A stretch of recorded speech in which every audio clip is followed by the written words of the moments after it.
Sejam com todos os irmãos e irmãs aqui presentes e também com os irmãos que nos acompanham em culto e adoração ao nosso Senhor pela internet em suas casas.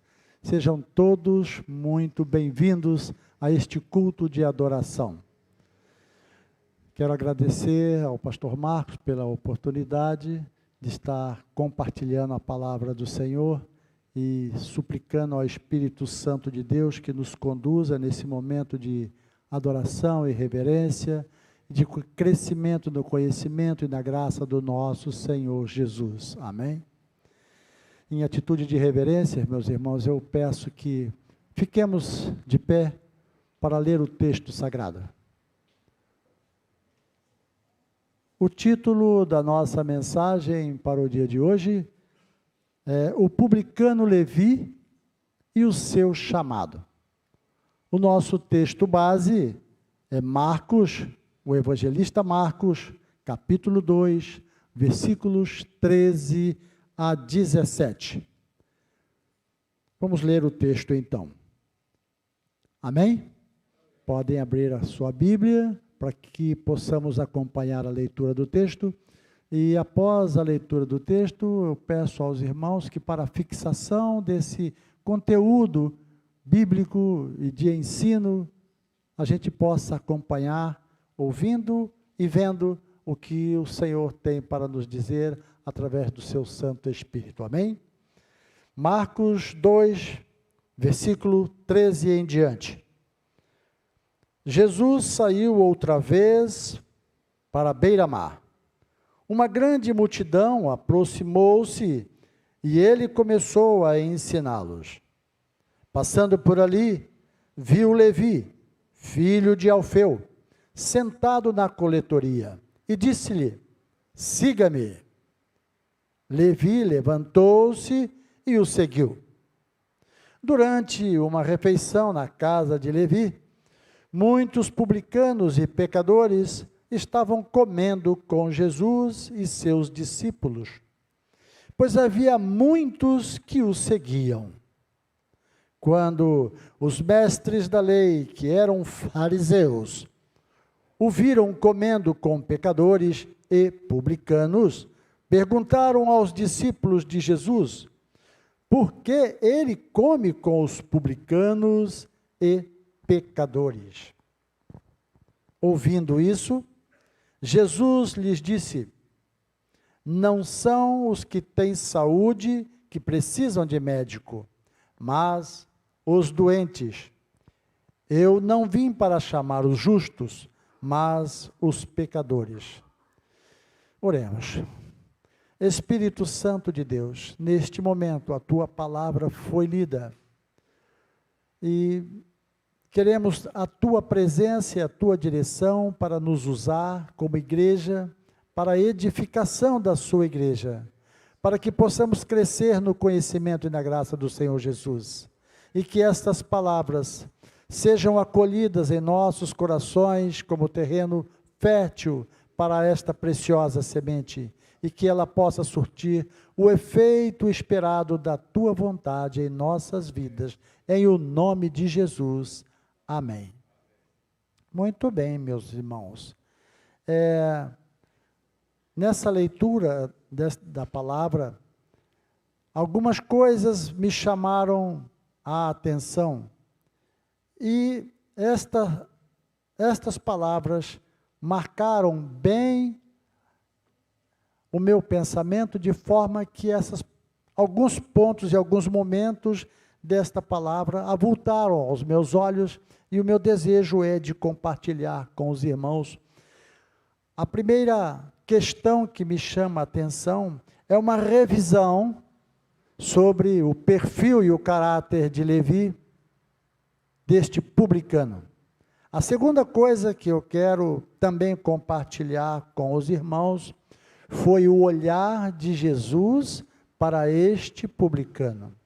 A terceira coisa que eu pretendo também trazer à tona foi a decisão que Levi teve que tomar e pagar um preço para seguir Jesus.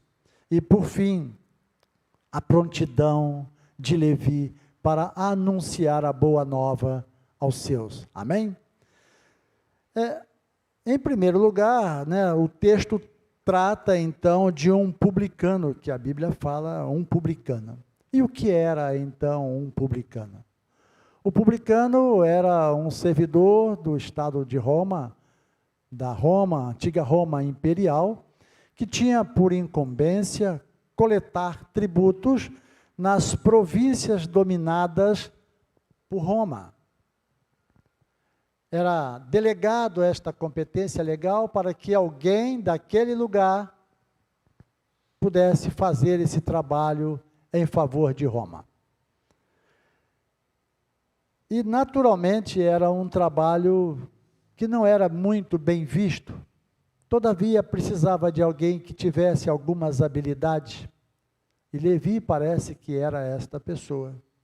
Ele conhecia as palavras, conhecia as letras, conhecia de anotações, de registros contábeis, de relatórios tributários, para apresentar isto para Roma, num período que poucos sabiam ler e escrever.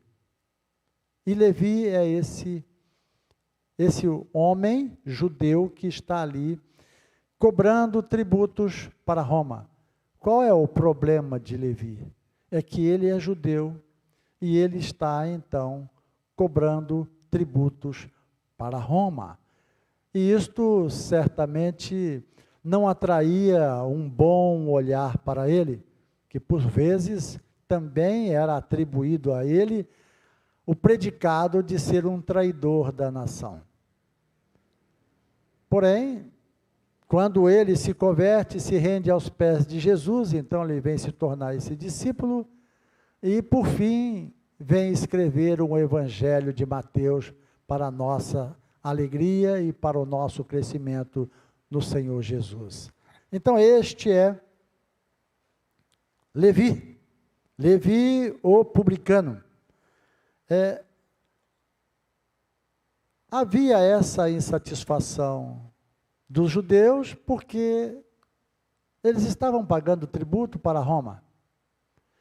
Não muito diferente e não num tempo muito distante, o Brasil também passou por essa situação, no período da coroa, no século XVIII, quando então os portugueses cobravam tributos, impostos de brasileiros, e na elite financeira e econômica das Minas Gerais, isto não era visto também com bons olhos. E aí então deu a conclusão na Inconfidência Mineira, a Conjuração Mineira que nós conhecemos. Ou seja, havia uma insatisfação lá com os judeus. Aqui também no Brasil, no século de 1780, na década de 1780, o mesmo grau de insatisfação. E, naturalmente, também os coletores de tributos para a coroa certamente não gozavam de um bom olhar para eles. E nós? Quando um coletor de tributos chega no nosso estabelecimento para cobrar tributos, para fazer uma verificação se o quanto recolhemos, pagamos, está adequado ou não. Qual o nosso olhar? Qual o nosso olhar quando um agente da prefeitura chega em nossa casa para vistoriar a nossa casa e a gente sabe que vai aumentar o IPTU? Qual é o nosso olhar? Voltando lá para a Judéia, nesse período, Jesus está em Cafarnaum, ou Vila de Naum. O que poderia pensar esses judeus que esperavam o Messias? O Messias como chefe de Estado e chefe de governo. Esperavam um homem que falasse e caminhasse as vontades, os anseios deles, que eram a independência, a autonomia. Então, provavelmente, eles olharam para Jesus e pensaram assim em seus corações: essa escolha de Levi, um cobrador de impostos, para fazer parte desse ministério apostólico de Jesus, parece não ser uma boa escolha. Parece. Porque eles estavam oprimidos. Porque eles viam o Messias esperado como chefe de governo, chefe de Estado, que os libertasse dos grilhões de Roma. Mas, feito esta visão, também eu gostaria de lembrar que muitos teólogos renomados, pregadores modernos, têm se incumbido também de detratar o caráter de Mateus ou Levi, com predicados negativos sobre ele. Muita gente vê predicados dados a ele que a Bíblia não diz respeito. Ao contrário, a Bíblia vai nos dizer, aqui no versículo 16, ele vai dizer o seguinte, versículo 15, ele vai dizer que havia muitos que seguiam Jesus. Então, precisamos ter isto em mente, que muitos daqueles publicanos eram seguidores de Jesus. Amém?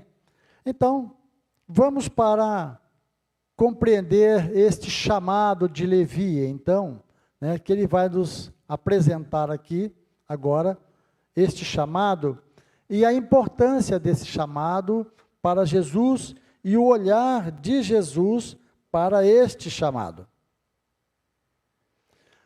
Certamente os judeus não olharam Levi com bons olhos, mas Jesus teve um olhar diferente. Para os judeus, a escolha de Levi como cobrador de tributos para Roma não era provavelmente a melhor escolha para esse ministério apostólico. Mas Jesus tem um olhar diferente para este publicano. Jesus, no cumprimento da sua missão, como está em João 3,16, ele veio, né, por ter sido enviado pelo Pai, para que todo aquele que nele creia, não pereça, mas tenha a vida eterna. E mais que isso, também a gente vai ver em João 17:23, que diz que foi dado a Jesus o poder sobre toda a humanidade para conceder a vida eterna. E a vida eterna é que conheçam o único Deus verdadeiro e a Jesus quem ele enviou.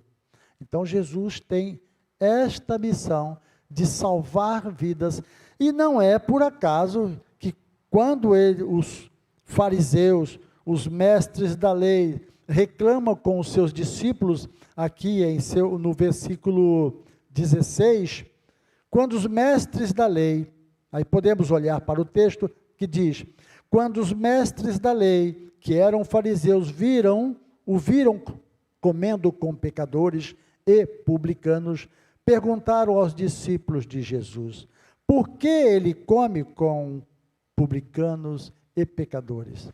E aqui tem uma conotação, publicanos e pecadores.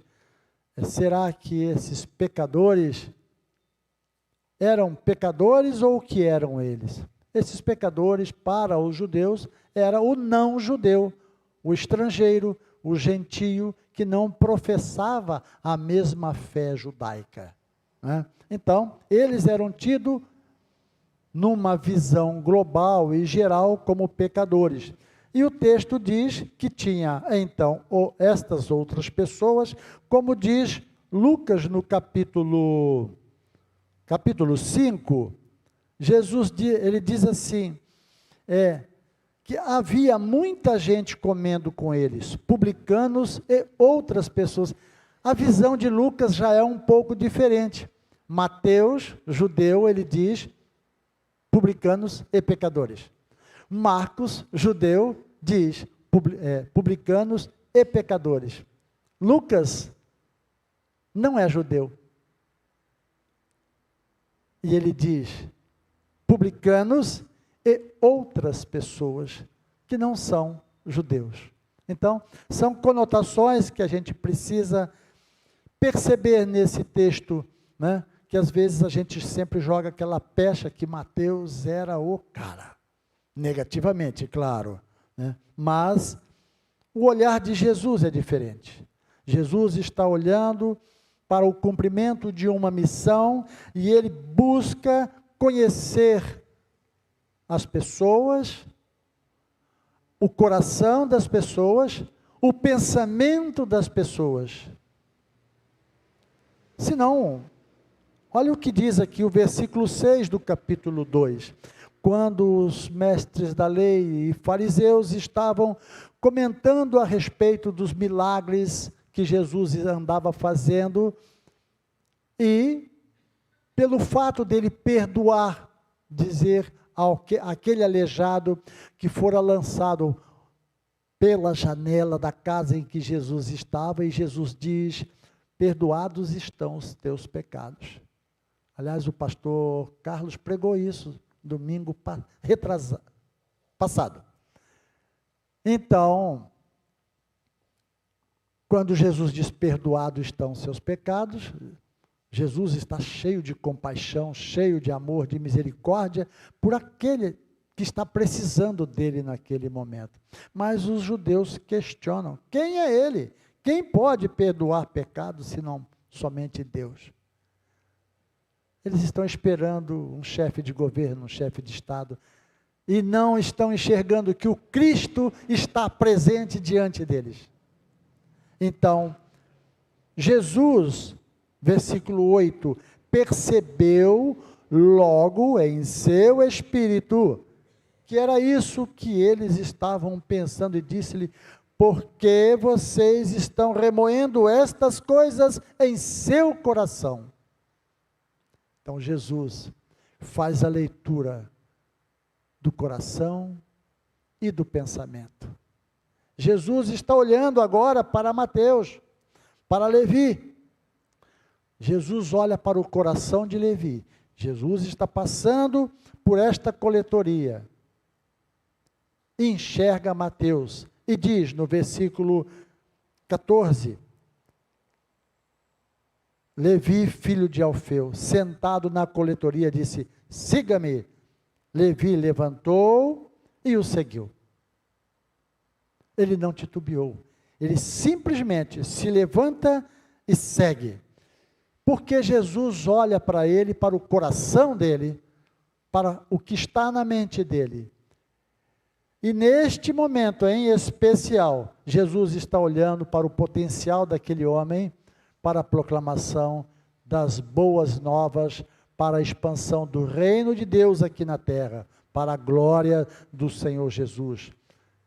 Ele olha para aquele homem e vê as habilidades que ele tem, o aprendizado que ele teve, o potencial que ele tem, e estas potencialidades vão ser muito úteis para quando ele escreve o Evangelho de Mateus, registrar a vida de Jesus, os ensinos de Jesus, os milagres realizados por Jesus para a edificação de nossa fé.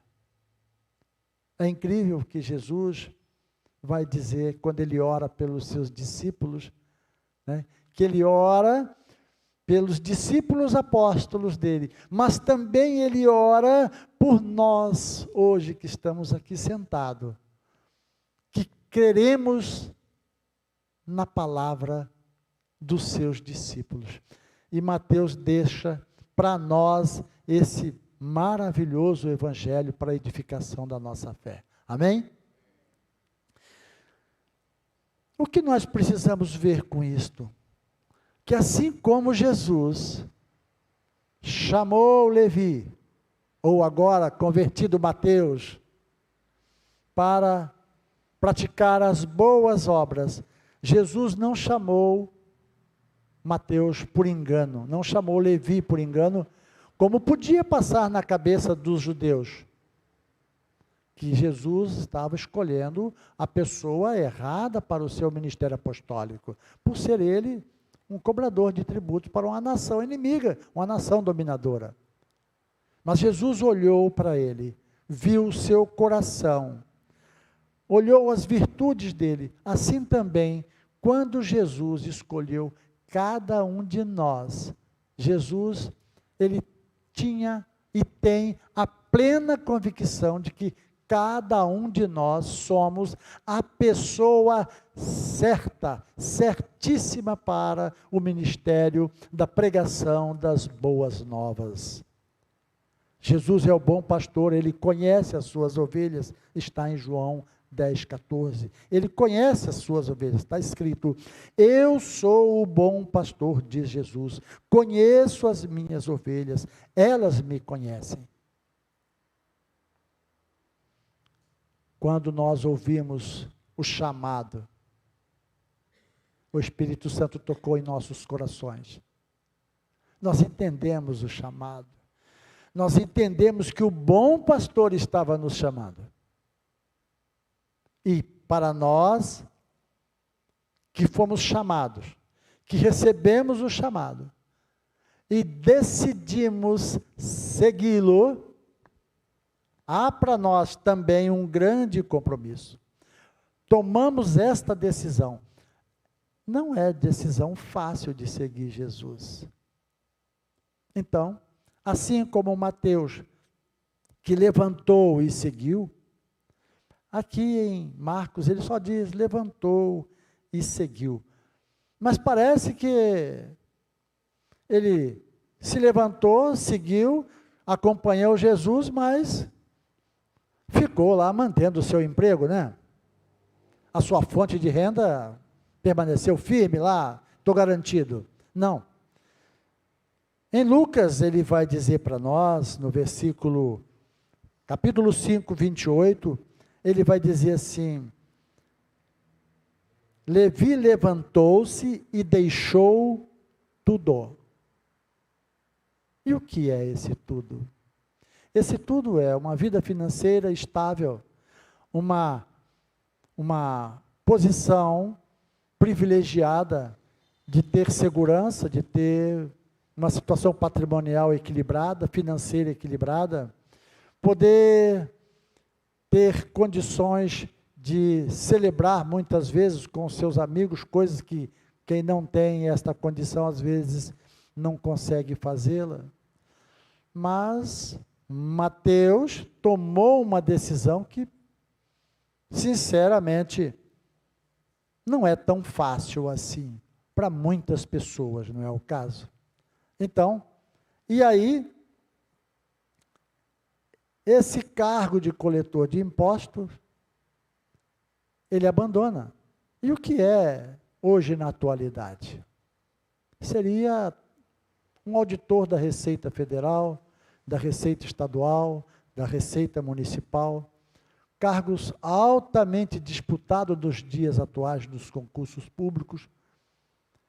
Mas Mateus pagou o preço. Mateus se levantou e largou tudo. Uma situação que é difícil até de se cogitar de alguém largar um bom emprego para seguir Jesus. Muitas pessoas nos dias de hoje deixam de seguir Jesus porque não quer pagar o preço. Ah, mas se eu for seguir Jesus, eu vou ter que deixar isso. Se eu for seguir Jesus, eu vou ter que deixar aquilo. Eu vou ter que deixar aquilo outro, eu vou ter que abrir mão disso, vou ter que abrir mão daquilo outro. Mas Mateus tomou a melhor decisão, assim como cada um de nós tomamos a melhor de todas as decisões que um ser humano pode tomar. A decisão de seguir Jesus. Jesus, o único que pode nos conceder a vida eterna. Jesus, como está escrito, só Jesus Cristo salva. E uma palavra que o pastor Val, há dias atrás, disse, né? Jesus é o nosso SUS. É o nosso sistema único de salvação. Só tem esse caminho, não há outro. Não há outro, é o único caminho que nós podemos seguir que é um caminho seguro, é um caminho certo, é um caminho que nos leva à vida eterna. Foi essa autoridade que Jesus deu, que Jesus recebeu do Pai, quando ele vem para resgatar aqueles que crerem nele. Jesus recebeu a autoridade para nos conceder vida e vida eterna. Vida e vida com sabor de vida, como diz o meu pastor Marcos. Agora, é claro que recebemos estas palavras com alegria no coração, mas também, muitas vezes, temos que pagar o preço. Muitas vezes. Jesus, em João 16:33, diz que no mundo tereis aflição. Mas tenha de boa vontade, que nele teremos paz. A gente passa por apertos, passa. O apóstolo Pedro vai nos dizer, no capítulo 1 de 1 Pedro, versículo 6, vai nos dizer que importa que passemos por algumas tribulações, alguns sofrimentos, mas isso tem uma função na vida do crente, que é aperfeiçoar a nossa fé. E quando passamos pela tribulação, quando passamos pela aflição, quando passamos pela perseguição, quando passamos pelo sofrimento, a nossa fé, ela transborda para a glória do nosso Senhor Jesus. Então, claro, todos nós tomamos essa decisão. E essa decisão tem uma implicação direta na nossa vida. Como eu disse, ponto que me chamou a atenção na decisão de Mateus, a decisão de seguir, a decisão de acompanhar Jesus. E o que mais me chama a atenção nessa decisão é a prontidão para anunciar o Evangelho. Quando a gente recebe Jesus no coração, a gente sente uma alegria transbordante, como uma fonte de água que está transbordando, fonte de água viva, que transborda em nosso coração, que a gente não consegue conter isto dentro da gente. E a gente quer compartilhar, quer anunciar, quer avisar os nossos amigos, os nossos parentes, os nossos vizinhos, que tomamos uma decisão de qualidade. Mateus não foi diferente. Mateus, ao se render aos pés de Jesus, ele logo, imediatamente, busca levar os seus amigos, os seus vizinhos, os seus próximos, para conhecer Jesus. E a estratégia foi especial, tão boa, que inspirou o Espírito Santo de Deus, para registrar isso nas Sagradas Escrituras, como ensino para os nossos dias atuais.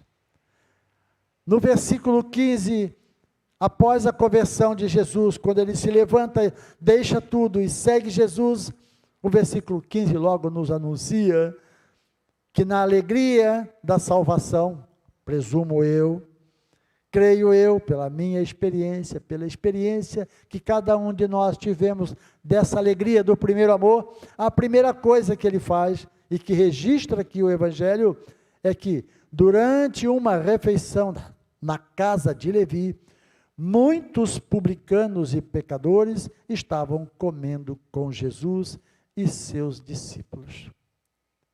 E que bom! Havia muitos deles que estavam junto, comendo com Jesus, recebendo o ensino diretamente de Jesus. A preocupação e a alegria de Mateus conduziu ele, induziu ele, levou Mateus, levou Levi, para que no seu coração eu vou usar aquilo que tenho, aquilo que sou, aquilo que construí durante a minha vida, as amizades que eu construí, para conhecer Jesus. E aí, Lucas então vai dizer, no capítulo 5, versículo 29, então, Levi ofereceu um grande banquete em sua casa, e havia muita gente comendo com eles, publicanos e outras pessoas. Veja, meus amados irmãos, que estratégia que Deus deu para ele nesse momento, para levar o Evangelho, levar o próprio Jesus a fazer parte da vida de seus amigos. Ele abre a porta de sua casa. Ele abre a porta de sua casa, organiza uma festa, chama os amigos, para que eles também compartilhem desta alegria que ele está tendo.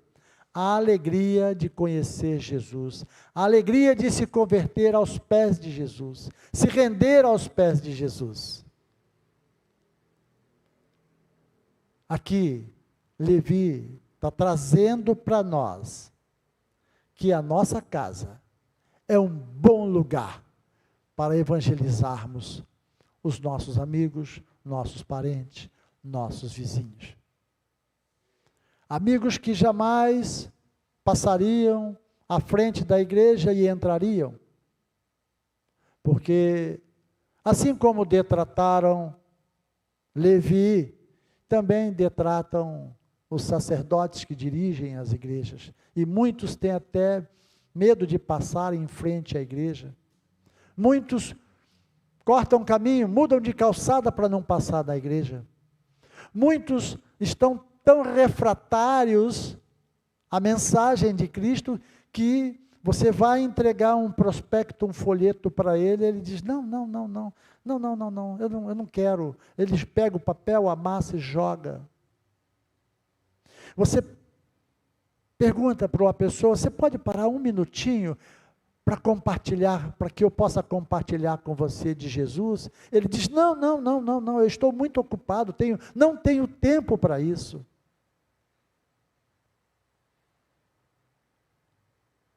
O povo está perdido, está desamparado, não tem Jesus, aflitos, mas também não se dispõem, estão refratários à mensagem da cruz.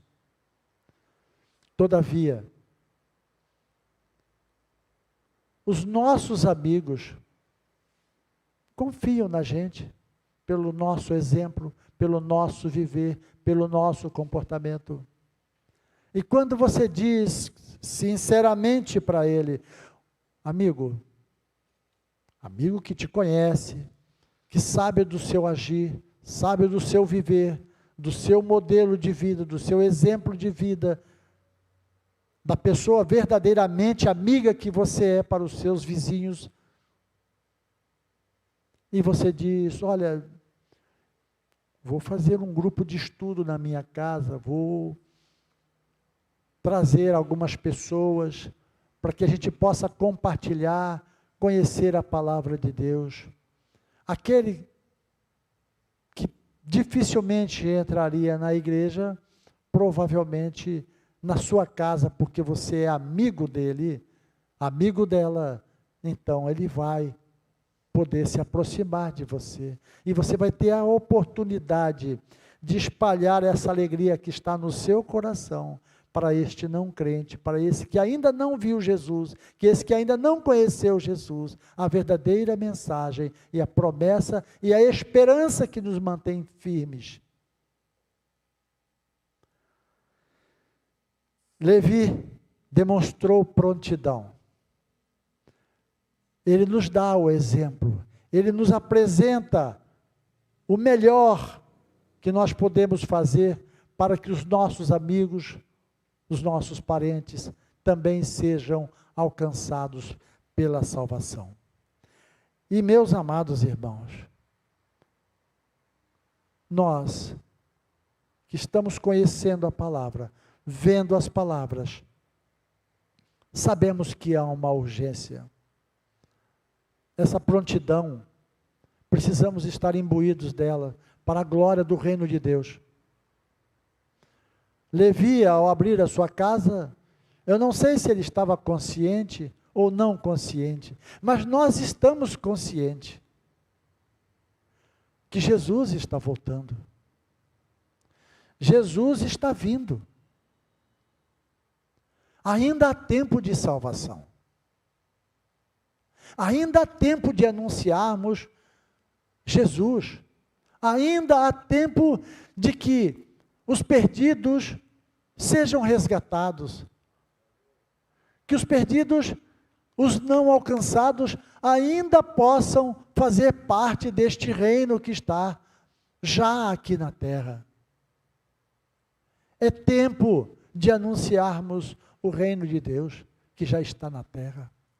É tempo de falarmos desse Jesus para as pessoas que são nossas amigas, nossos vizinhos, nossos parentes, que ainda não foram alcançados.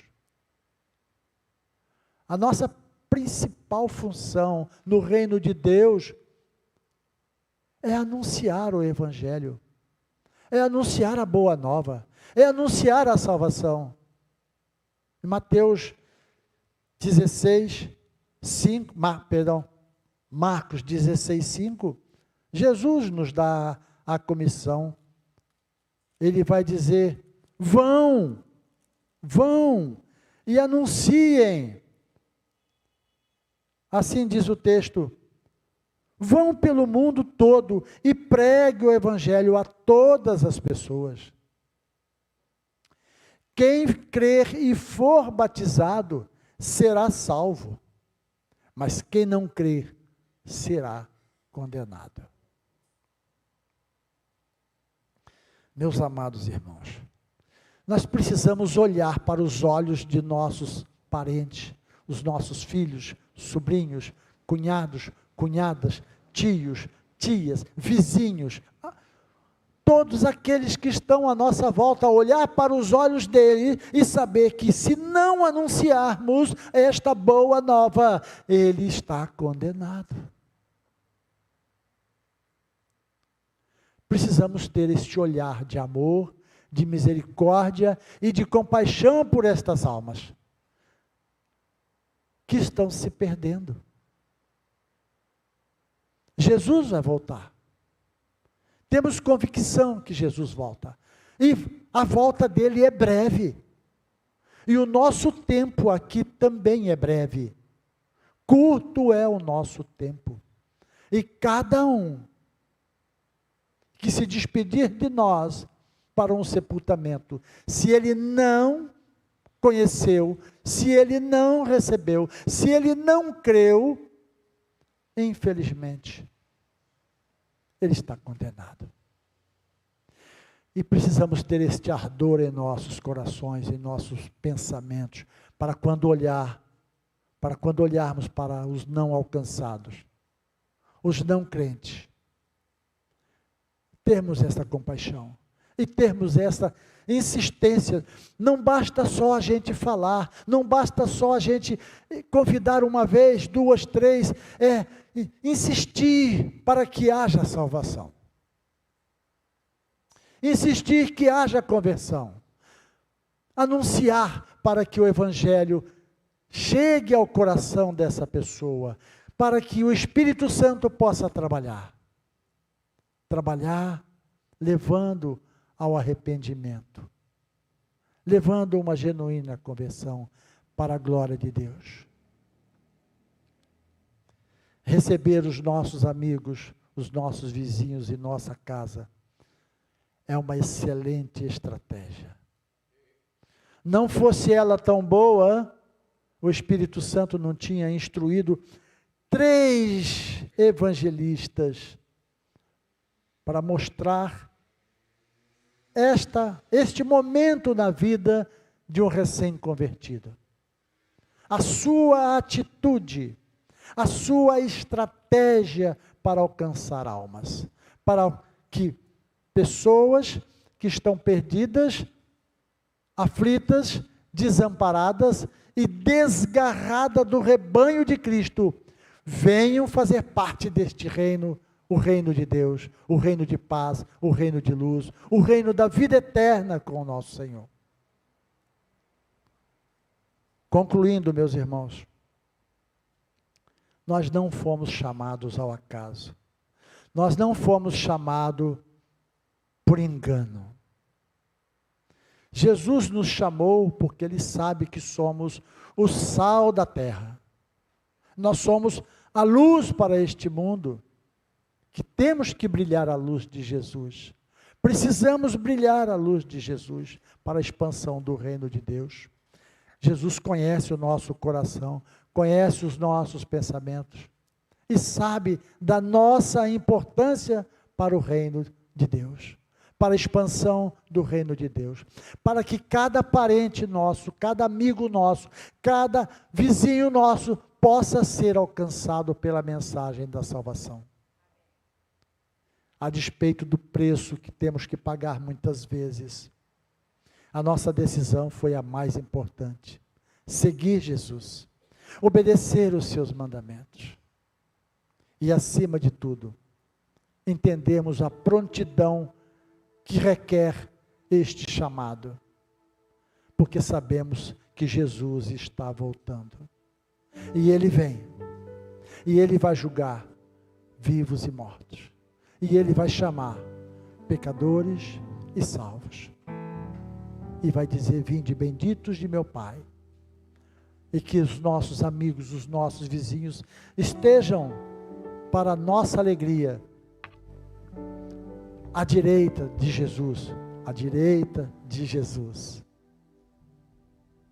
como filhos amados do Pai. E por fim, mas não menos importante, a estratégia da qual Levi, agora então Mateus, deixou para nós, inspirado pelo Espírito Santo. A sua casa pode ser uma agência de salvação, uma agência de redenção. Participar destes grupos, desses pequenos grupos de multiplicação, de comunhão, faz de nós participantes dessa agência de salvação. Faz de nós participantes desse grupo que vai levar Jesus Cristo para salvar. Não abram mão, não esqueçam que a nossa casa é uma casa, é um lugar de bênção para o resgate de muitos, das ovelhas que estão desgarradas.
De anunciar o Evangelho.